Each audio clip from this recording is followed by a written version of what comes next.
All right, thank you all for coming. I am Paul Evans, running for House District 20, and I'm on this side because I'm the lone Democrat in this particular primary campaign, so I'm running against myself. But it is an opportunity to sit and talk about issues that we'll be talking about, I'm sure, in the fall, and I just want to thank everybody that made this happen. Thanks to ASWU, thank you, Commissioner Wheeler, for making this happen, and the Executive Director of the Monmouth Independence Chamber, Director Love, thank you for making this happen. I believe this campaign really boils down to three things. I'm running, hopefully, to emphasize service, leadership, and experience. I am from Monmouth. I was born in Salem, but I was raised in Monmouth, went to the public schools here, graduated from Western, went in the Air Force after that, came back. Was fortunate to be mayor of Monmouth for about 4 years until tragedy struck and some people drove airplanes into buildings, and I was called back into the Air Force. Came back after that and got back into teaching, served on the school board for a while, served Governor Kulongoski, and most recently have been teaching full-time at Chemeketa Community College with part-time teaching at Oregon State and at Western. To introduce me very briefly, I'm a person who believes that government is best celebrated in moments like this, where on a Friday afternoon people come together and talk about the issues that actually matter in a very polite and constructive way, as opposed to what we've seen politics become over the past several years. So I'm going to keep my introduction relatively short and just thank everybody for coming. Looking forward to the question and answer process, and I invite anybody that wants to know more about my particular campaign to www.paulevans.org. Thank you for this opportunity. I hope to earn your support.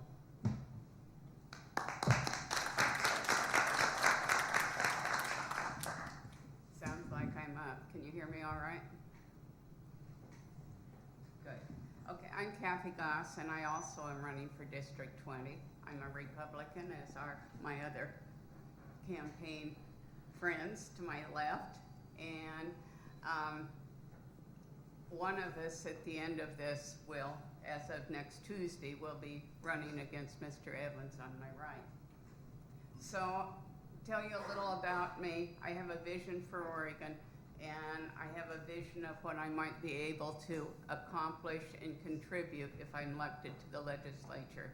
I want the lowest unemployment rate in the country, and believe me, we're a long ways away from it right now. I want the best school system. We also have lots to do in our school system, and I want the highest accountability for public entities that spend our tax dollars. Starting with the first one, what would I do for education? I would try very hard to extend the day. Right now, Oregon overall has the least amount of days, the very minimum actually in class. And this kind of cuts below a lot of the students I see here. You're a little past that now. But in K through 12, we're very limited in time, and I would push hard to have kids spend more time in their chairs, in the classroom, receiving education. Quite frankly, we don't need to hire any more Rudy Cruzes to come along and pay them $250,000. I think we know here in Oregon what we need to do. We need to spend more time right there. I also think one of my main positions is to have children able to read by third grade. And I think that's possible. The governor now has a 40-40-20 plan he's calling for. That's 40% college graduates, 40% two-year graduates, and 20% that will probably do other things.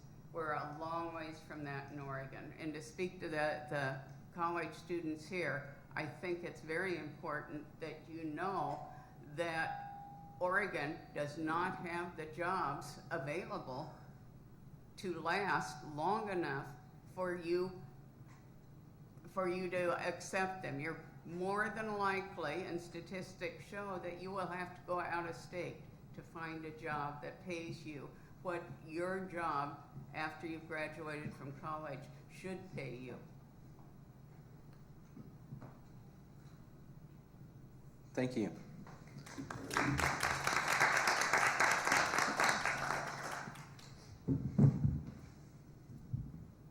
Good afternoon. I'm James Owens, running along here with my fellow Republican candidates. I think we've got a good group here. You know, I want to start also by thanking the ASVU team for setting this up. I think it's important for students to be involved in this process, especially now because the decisions that we as legislators would make has a very profound impact on you in particular, especially in education and healthcare. It was probably about 10 years ago that I was here in this school, actually over in the Warner University Center, that I saw Vicki Berger speak for the first time. Now she's the current representative in this district and she's retiring. Little did I know that one day I'd be running to replace her. Vicki's leaving some very big shoes to fill in the legislature because Vicki's really had a very distinguished career as a moderate, someone who can work across the aisle, and she can really bring people together despite the division that seems to be ever-growing between Democrats and Republicans. More recently, as the co-founder of Freedom Oregon, I had the pleasure of working with Vicki on marriage equality. We formed Freedom Oregon. It's an organization that brings together Republicans, conservatives, and liberty-minded independents who all believe in the freedom to marry for everyone. Vicki was the first Republican legislator to sign on to Freedom Oregon, and I mention that because I think it speaks well of Vicki, and as a young Republican, I, like Vicki, understand that the party needs to move beyond some social issues if we're to remain a viable party. I think a lot of people, most people in this room could probably agree that the government, certainly the state government, is in need of new ideas and a fresh perspective. I'm a small business owner. I understand how government can help and hinder growth and jobs. I think that to ensure we have a healthy economy, we need to create an environment that encourages growth, and I don't think that's what's happening right now. Also, like Paul, graduated here with a degree in economics. I also serve part-time in the Oregon Air National Guard, so I have an understanding of what it means for soldiers, airmen, sailors, and Marines that come home from war. And that would be one of my goals in the legislature is to make sure all of our service members and families get the financial, legal, and emotional support that they need. Somebody who's a product of our local public schools, I feel very strongly about Oregon's education. So, James Owens, you can check my website out at owensfororegon.com. Thank you.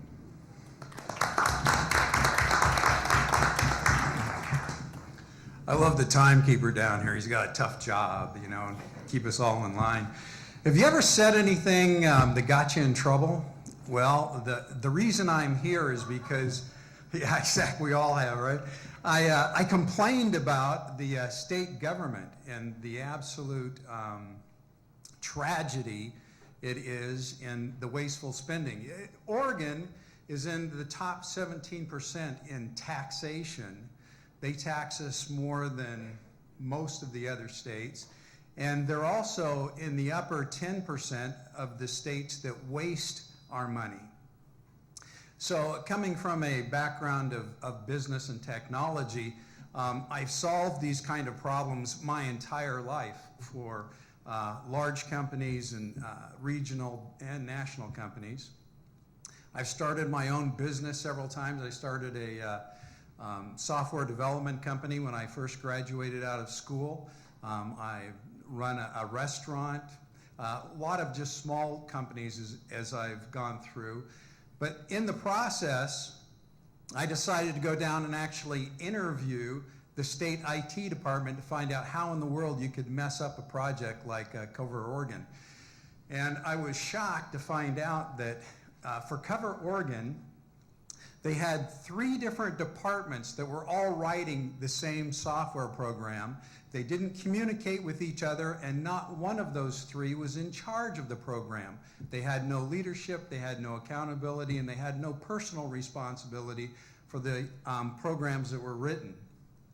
If that would have happened in any company, in the United States, that whole department would have been fired. To allow that in the state is just absolutely inexcusable. And so as I complained about that, all of my friends said, okay, you have to do something about it. You know what needs to be done. You know how to do it. You have the guts to stand up and make stuff happen. We want you to run for this legislative District 20. So here I am. I'm going to be more careful what I say next time, right? The other thing that I noticed as a student of politics and as a student of the Constitution is that our state is put itself in a position where we have an opportunity to make a lot of great changes in the state that will help bring more prosperity to the state as well as bring more jobs to the state if we have the right people in place that will be able to put those things into practice. I know how to bring jobs into the state, and the reason that I do is because I've followed 3 states that have been very successful at doing this, and I've run out of time, so you'll have to ask me how. I'm Terrence Taylor. I'm running for District 20, and you can find my website at terrenceoforegon.com. Thank you.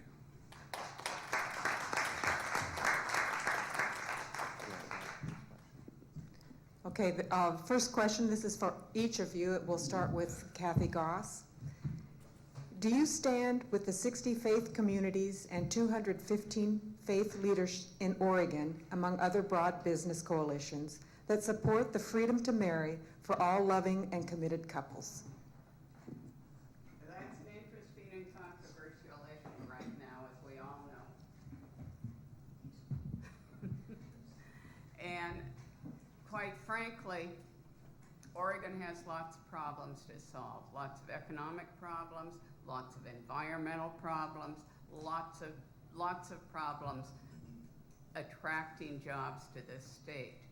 So my choice, and I'll be forthright about it, I've been criticized by some of my friends for that.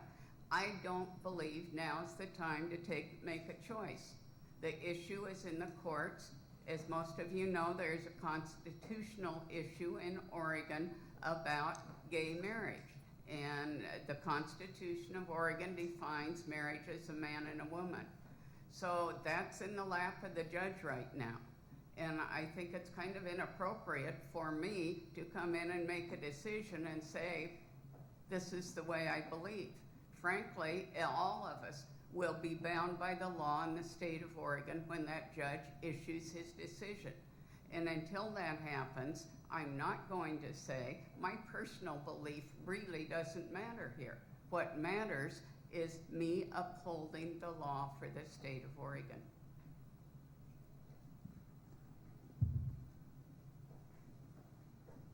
Am I next? Yeah. Yes. Okay. Like I had mentioned in my speech, the first time I really worked with Vicki Berger, the current representative, was on Freedom Oregon. And the purpose of Freedom Oregon was to bring together, like I said, Republicans, conservatives who believe in marriage equality for everyone.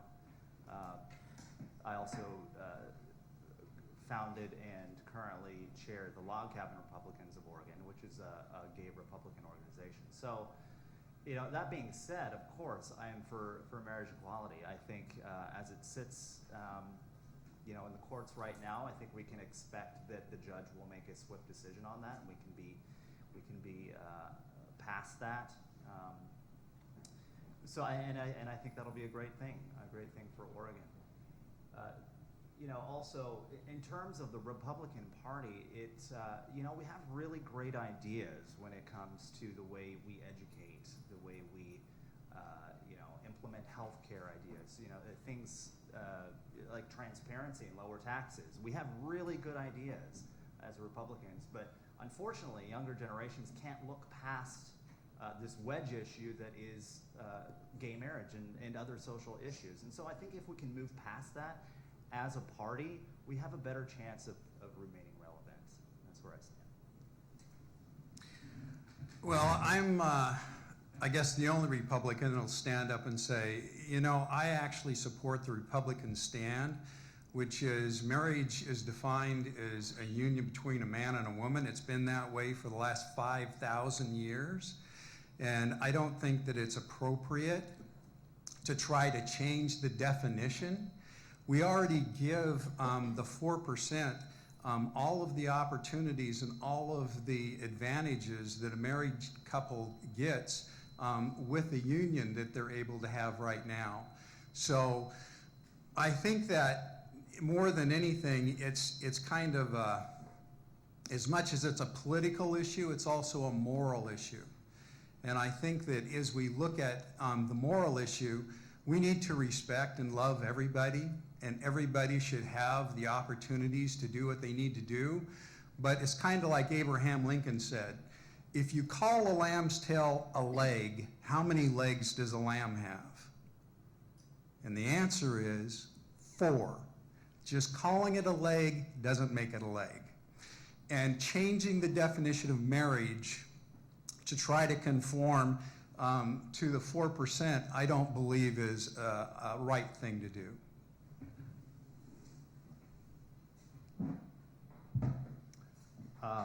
As the lone Democrat up here, I'm pretty sure I'm speaking for the Democratic Party because I'm the only one running in the primary on this one. But I'm absolutely for extending marriage equality to any adult that wants to marry another adult. And here's why. And actually, here's why I think it needs to happen sooner than later. I agree with part of what was said. I think this is very much about morality and very much about values. It's about what kind of a country we want to be. And I believe in my faith, though I'm certainly not, and those in my church know I'm not a great example of always living up to the parts of my faith that I wish I could. But my faith is about love. And if what's really at issue is who can love who in a safe and responsible way, which I think this is what it's about, then I'm proud that we're actually living in a society that can bring this issue up, get it passed, and move forward. Because love is not such a bad thing to build a society upon. Thank you.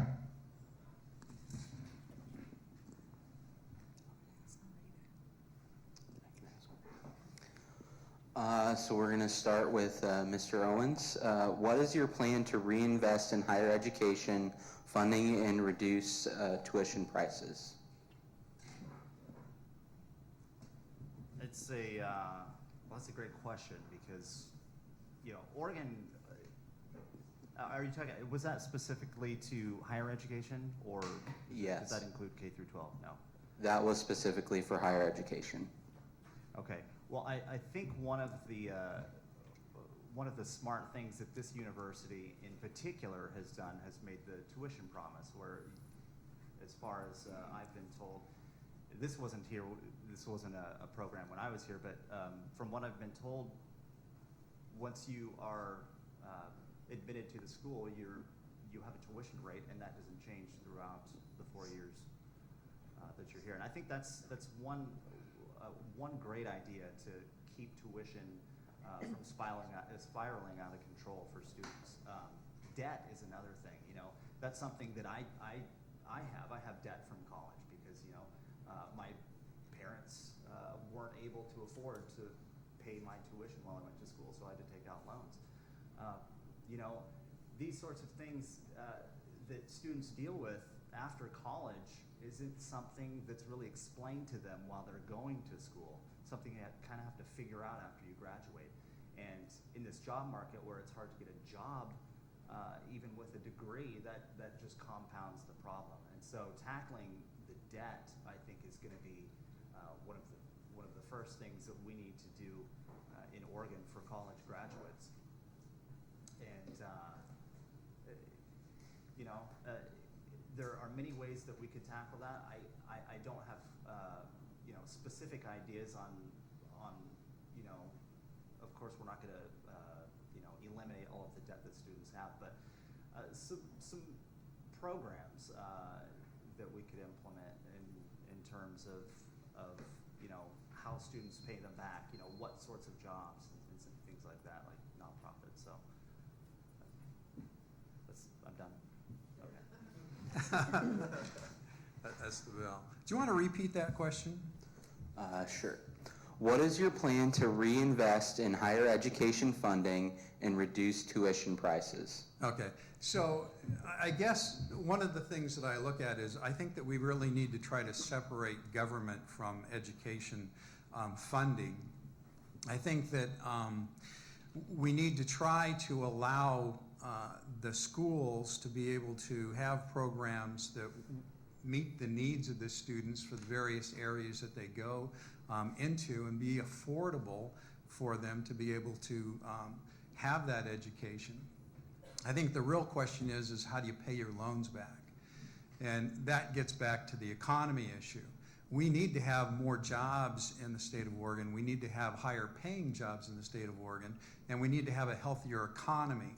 And if you look at the ability for you to be able to pay that loan back, it's strictly contingent on your ability to be able to get a job that pays you a fair enough wage to be able to do that.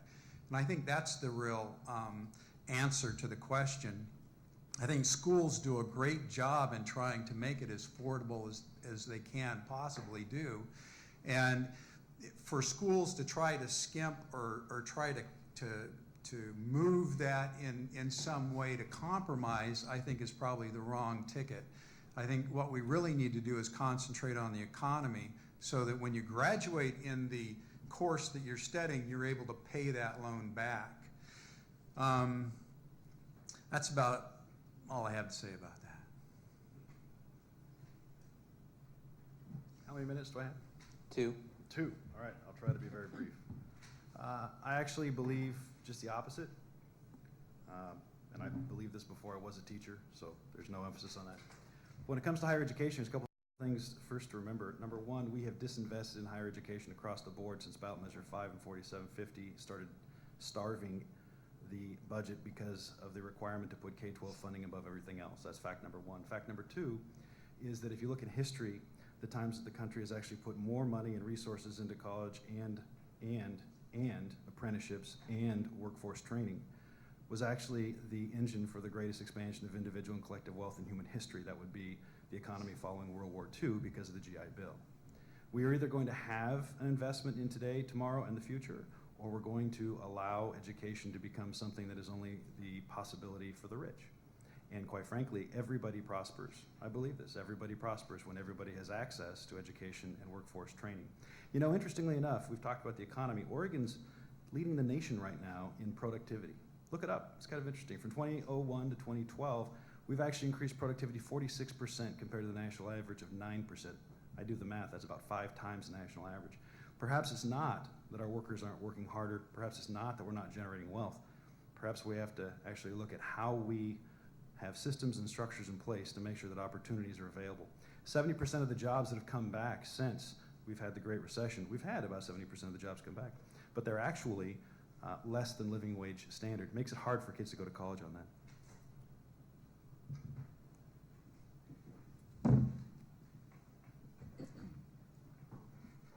Actually, I agree 100% with Mr. Taylor, and that hasn't often happened, but it's happening now. I want to read you a little piece that I noticed this morning. It comes from the Oregonian. It says, the trends in Oregon are producing jobs that dominate the economy. They're low-skilled jobs, they're low-skilled jobs and occupations. Those that are featured, the first 4 are retail sales, food preparation and serving, waiters and waitresses, and cashiers. Not one of those jobs or those trends fits higher education. I want to see you have a life where you can use your higher education. And those are professional jobs. They're jobs that companies provide. They're CEOs, they're general managers, or they're teachers, or they're nurses, or there's all kinds of things. The problem is that Oregon is not growing that kind of job. And that's what I think I can change. And I'm going to do that by eliminating capital gains taxes. I'm going to also, it's called the tax trifecta. One is capital gains. You pay that if you buy a large building and you leave. The other one is inheritance tax, and the last one is to bring down the base tax level. And if we can provide good jobs for you, then you can pay your college loans.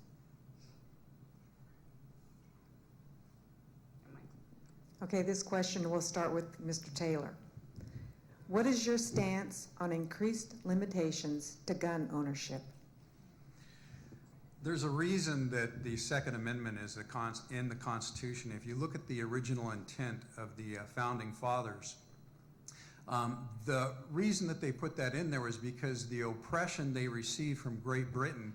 The first thing that Great Britain did in 1774 was to come in and ban the guns coming into the United States. And then in 1775, they actually started taking guns away from the citizens in the United States. And of course, we all know what happened in 1776. They attacked us.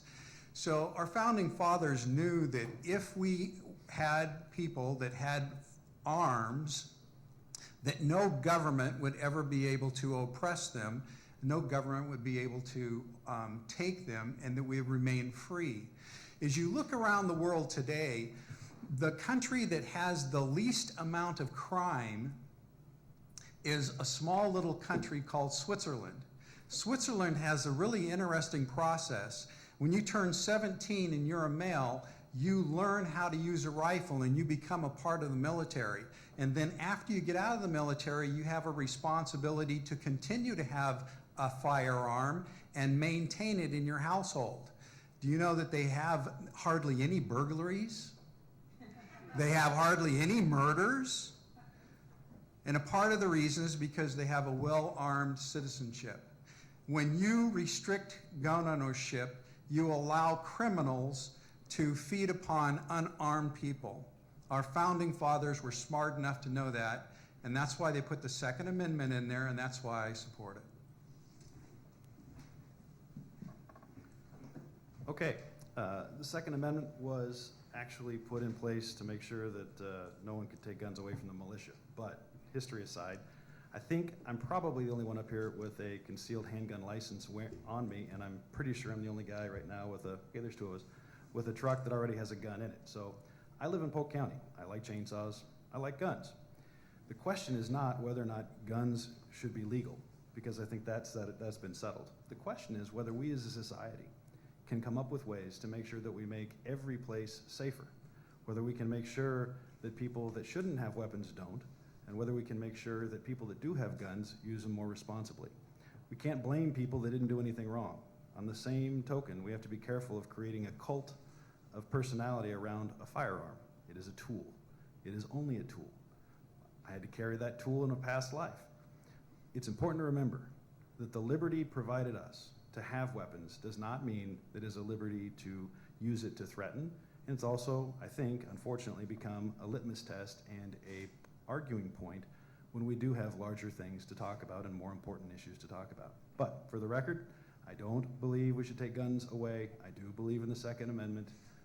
I've never voted against a gun ordinance, but I do believe that responsible people are pretty reasonable, and I think we need to work in that direction.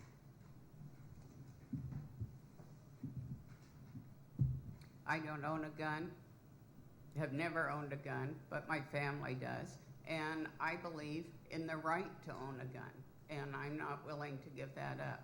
In my opinion, we have enough anti-gun laws right now. I think the problem is that we don't identify mental health.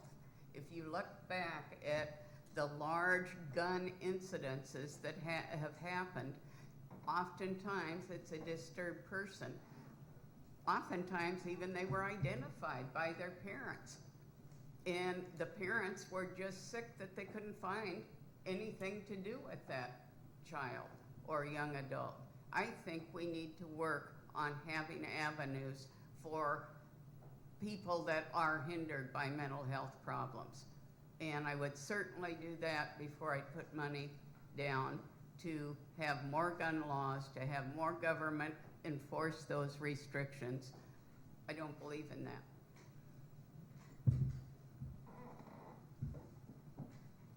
Well, I actually agree with Kathy a great deal on that. We need to address the mental health issues that go along with these violent crimes that are happening seemingly more frequently. I don't think anyone necessarily agrees with taking away guns. I don't believe I've ever heard of a bill proposed or any sort of legislation proposed that would take guns away from people.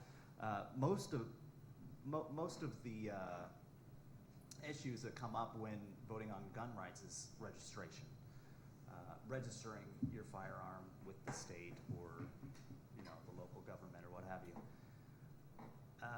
And Second Amendment people, of which I'm one. Of course, Second Amendment right to bear arms. I'm all for it. But the registering of it seems to be the direction that we're going. And I would just ask this question of anybody who is considering a gun registration bill: is that when you have law-abiding citizens who do carry a weapon, like Mr. Evans here, they will follow the law. They will register their gun if that's the law. It's the people who are already going to commit the crimes who won't register anyway. So I'm not quite sure what purpose registering firearms would necessarily have. But to sum it up, I'm a strong believer in the Second Amendment, and I think all of us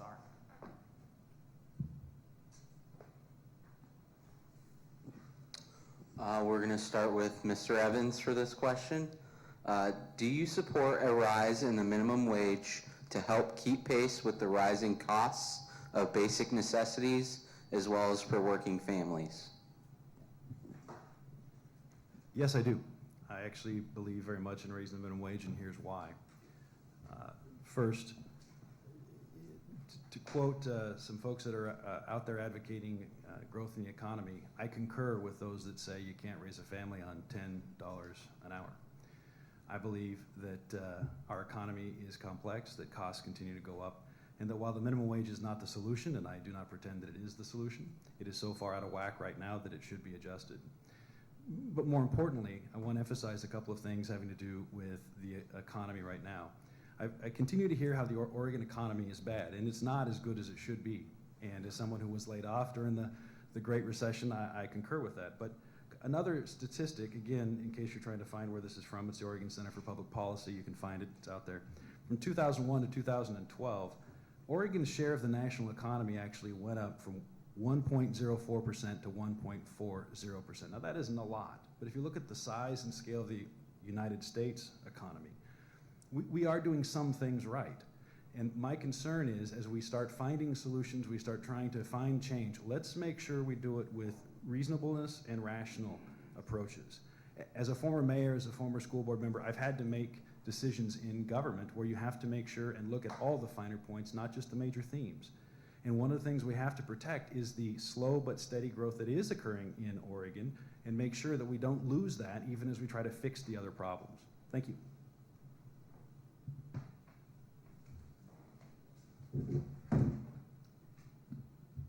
The political correct thing these days to say is, yes, I believe in minimum wage, but I'll have to admit that's really hard for me to swallow.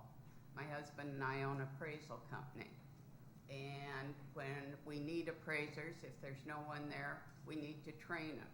And we take younger people and train them to be appraisers. They have to take classes, they have to have a bachelor's degree, and all these things.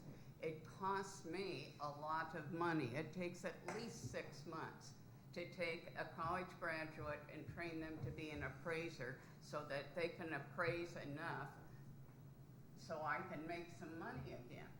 And so to me, it does not make sense. It's not an improvement of our economy. And when we look back at 2001 to 2012, I know what happened in 2008. And people are hungry. They're still hungry now. I drive through Independence and you have open storefronts. I drive through Salem and we have open storefronts. I would really rather work on that problem. I'm still of the feeling that the harder people work, the more that they can contribute to the employer that's there, the business that's there, then I'm happy to wait to raise the wage. And I don't think anybody ever was meant to live on a minimum wage. I would hope and encourage people to get out of that so they can be reimbursed or paid a little more.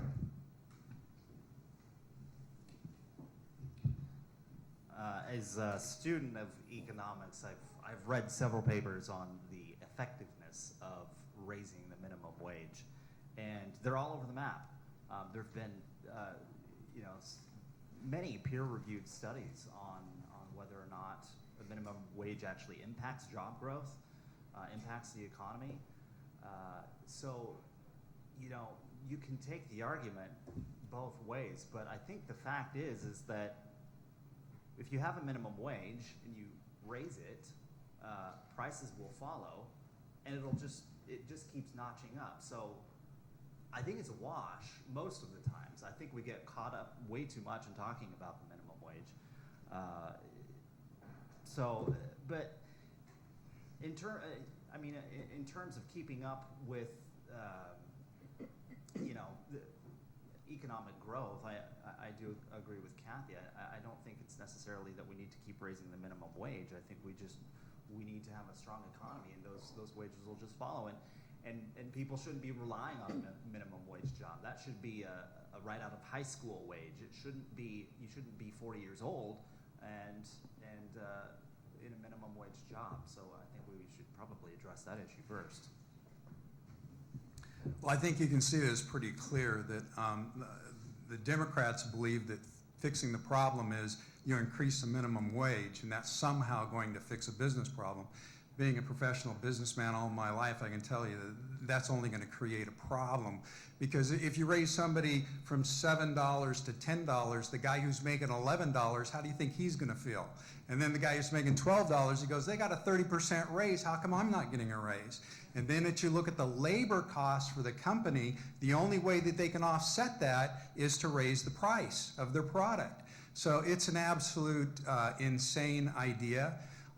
Anybody that really understands economics, understands business, knows that this is just throwing fluff out there for people that are desperate right now because the economy isn't where it's supposed to be. Even though Paul has some statistics that he says that Oregon is doing great, I think that we can all look out there and say, you know what, it's not doing as great as it should be. And we need to start really looking at the economy. We need to look at ways of bringing businesses into the state and make things work. And hopefully that's a question. Okay, we'll start this one with Kathy. Do you support the restoration of driver's licenses to all Oregon residents who meet the qualifications for a standard license, regardless of ability to prove citizenship or legal status, to help create safe roads and a strong economy? Well, thank you. This is probably the most controversial issue we have in the state of Oregon right now. And the last legislature did authorize issuing those driver's license or driver's cards to non-citizens. So I can absolutely see both sides of this. I understand both sides. On one side, you have illegals, people that have entered the country illegally, and they have broken the law, and the bill that passed said you had to have insurance, and that's why lots of legislators voted for it. They thought this will get people insured. What happens is people are taking out a quick binder on their automobile, and as soon as they have the license in their hand, they cancel that. So it really did not do what it was designed to do. So that would make me think, no, I don't want to support that. On the other side, we have lots of nurseries in Oregon. It's been in the past one of our major crops. We do lots of agriculture. Marion County and Polk County are big in agriculture. We need those people to work. There is no question. You know, I picked in the berry fields for a long time, and have done that many times. But there aren't people today that are willing to go out and pick crops and help us and prune and landscape, and it sounds like I'm above that. I'm not, but I think that is a fact.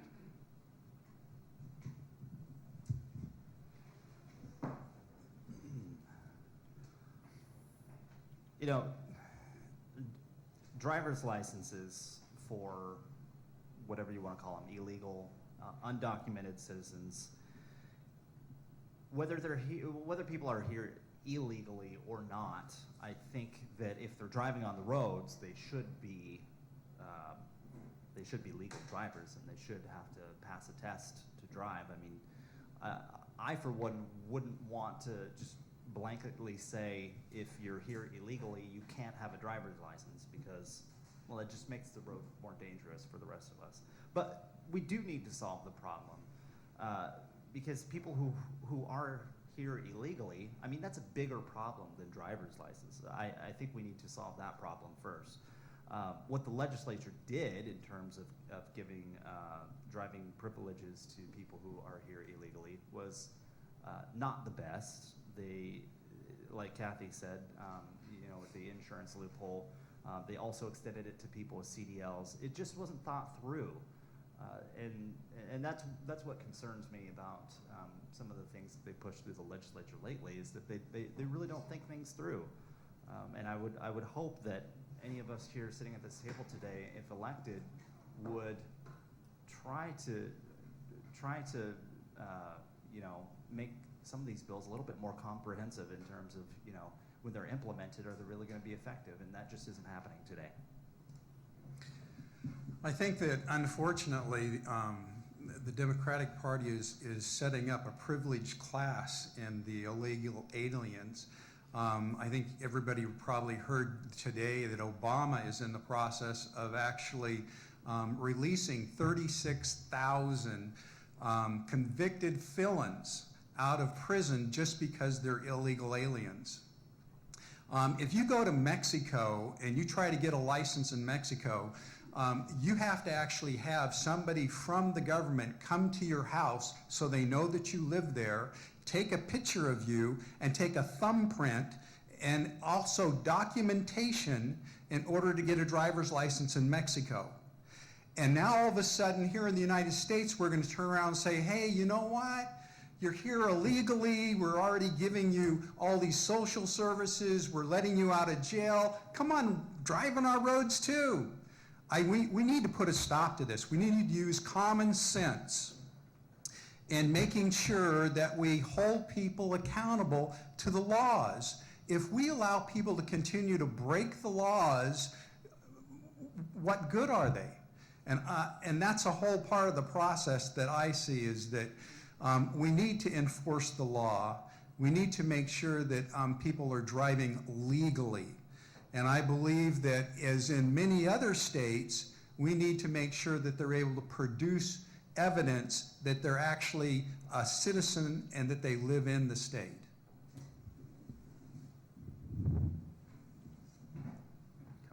My turn? Okay. But before I answer this question, which I'll have a very direct answer to, I just want to clarify a couple things. Number one, I didn't say the economy was going great. It is going great for the top 1% that have increased wealth 115% since 1980. But for the rest of folks, I agree it's not going great, but there are some things that aren't terrible. That's what I'm saying.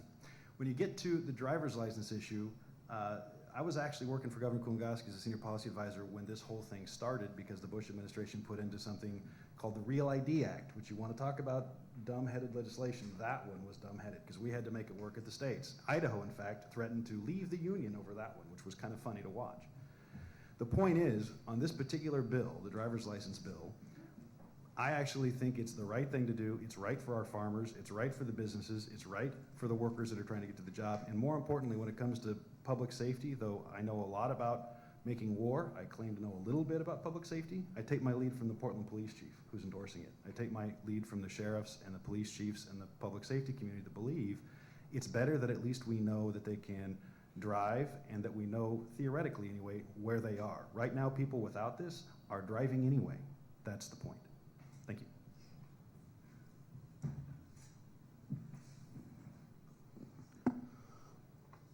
We're going to start with Mr. Owens. What is your position on lawmakers who know little about technology making laws about technology? That's what someone wrote. Oh, well, you know, I think we have a great example of that with the Cover Oregon debacle that we all witnessed in the last couple of months here. We've spent, I think, almost $250 million on a website that is junk.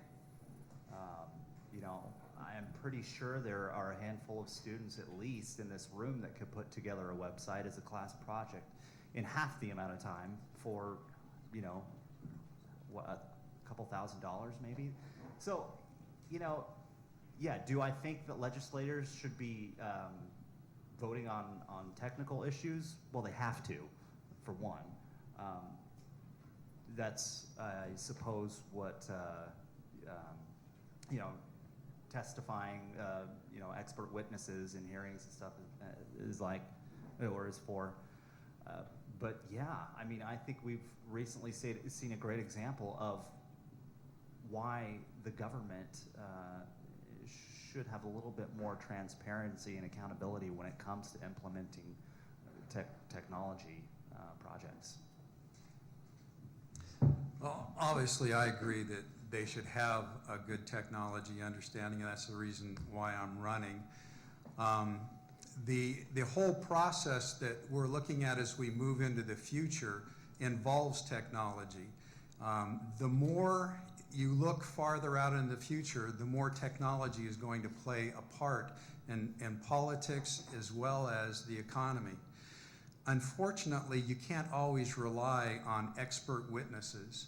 You really have to have somebody who understands the processes, understands what's actually happening, so that they can, you know, call them on the carpet and say, I'm sorry, but unless you can really define that a little further, I'm not going to accept that. That's a part of the problem that we had at Cover Oregon, is that we didn't have any politicians that understood technology at all. And frankly, most of you graduating in computer science the lights would have went off as soon as you heard the first proposals and the first report on progress. Anybody who has a computer background would have known that it was bogus. The fact that they were able to pull the wool over the entire legislature goes back to the fact that, yes, people need to have more technology understanding so that they can move our state in the right direction. I'm a Democrat, and I'm mad at Cover Oregon. But I'm actually mad for some reasons that are supplemented by everybody else's. I'm agreeing on all fronts on this. But I'm mad because the folks that made the decision actually weren't, many of them weren't politicians, but they were certified smart guys and gals who had a particular different motive in mind. And I want to remind people that the camel, at least according to myth, was the result of a committee that was trying to build a horse. And that sometimes we have to remember what we're trying to do. And in public service, what you need is you need experienced people that are in the process. When I talk experience, I'm not an IT guy, but I can go find smart IT guy. I do know how to ask the right questions. You learn how to ask the right questions for public goals when you serve on the city council, when you serve as a mayor, when you serve as a school board member, when you're involved in the process of actually having to take public goals that reflect many different values and trying to find the most effective way of getting it across. Many of the things that happened could have been stopped, should have been stopped. I think there's plenty of blame to go to Oracle, who was plenty too happy to accept more and more change orders. But the responsibility goes to the person at the top. And I agree with you on this, where there has to be some accountability. But the bottom line is, Terrence is absolutely right about the role of technology in the 21st century. We have to have a better governing process. One of the things I recommend for all policies, all legislation, is a sunset clause. You want to fix government over the long term? Every 3 to 4 years, make every bill come up and have to be justified again. Because a lot of those programs, a lot of those decisions, a lot of those pieces that were part of the Cover Oregon matrix were there because they'd been there for so long.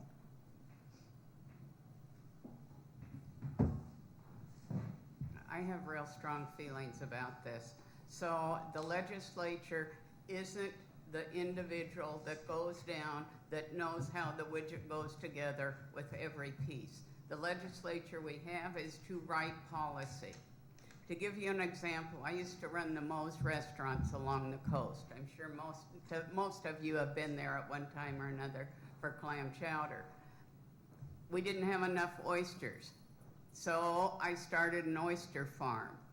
Now, there isn't any legislators that know what kind of algae I should feed those oysters, or where I should buy them, or how deep I should hang them, or anything else. They write policy for aquaculture. And it doesn't take a legislator that knows every single thing about all these things that government does. I agree with them, it was a real fiasco, but it was because there was not adequate policy that was written in the first place that identified what needs to be done to start an IT. And by needs to be done, I don't mean which parts need to be done. I mean that we put it out for bid, that we go through things, we make sure the bidders are restricted to a group that has proven knowledge of things. Then we have stops, we do it piece by piece. That all is a policy matter. And that can be done without knowing that you're individually an IT person. Thank you.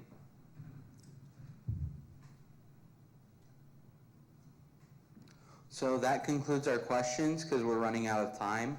Now we'd like to give you the opportunity, 2 minutes to, if you have any closing statements that you'd like to make, and then we'll have a closing statement from Travis Mavison, the ASBU president. So Mr. Taylor, would you start us off? Sure.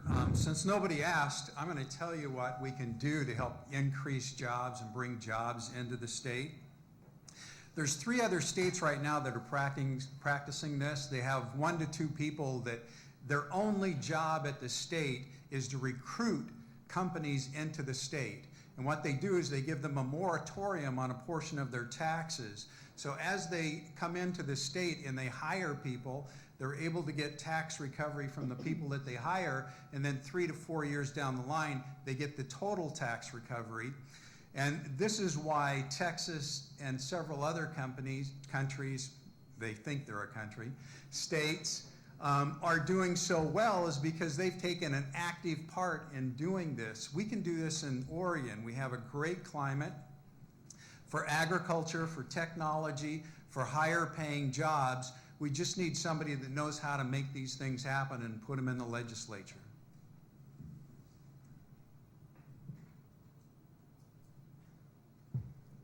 Mr. Evans. Okay.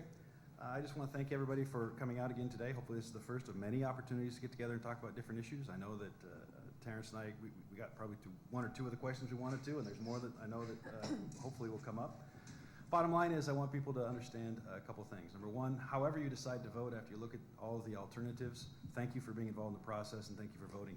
Yesterday, or at least this past week, India had 500 million people vote in their elections, and they were able to pull it off without people getting shot, people getting in too much trouble.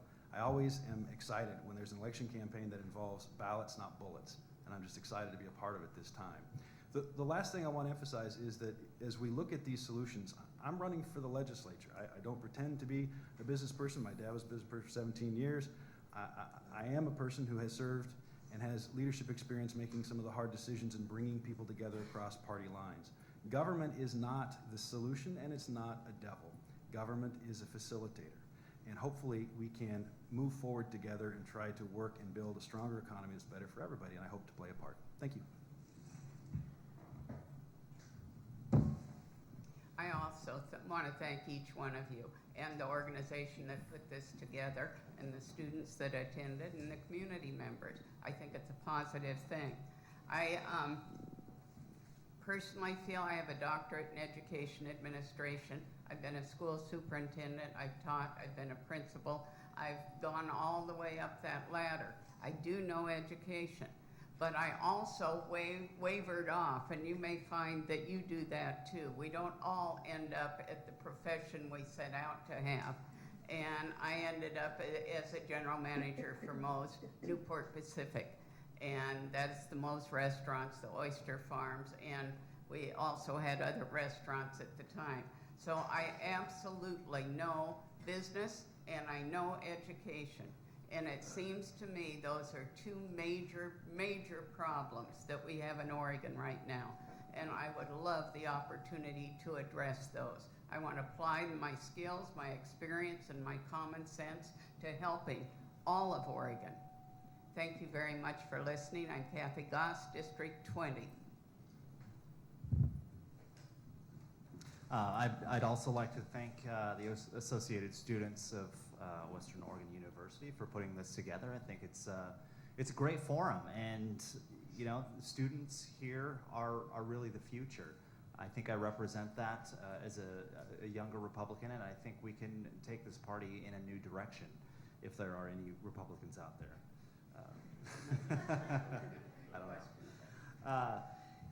You know, it's education, healthcare, veterans issues. You know, those are very important to me. I think we need to make government more transparent, more accountable. We've ran into some real problems with our state government in the last few years. Our economy is pretty much stalled, and we need to get it moving again. And I think I have some great ideas to get that going. So, number one, please do vote. Your vote matters. You got to get it in by Tuesday. And number two, you know, read up on all of us. My website's owensfororegon.com, but make an informed decision.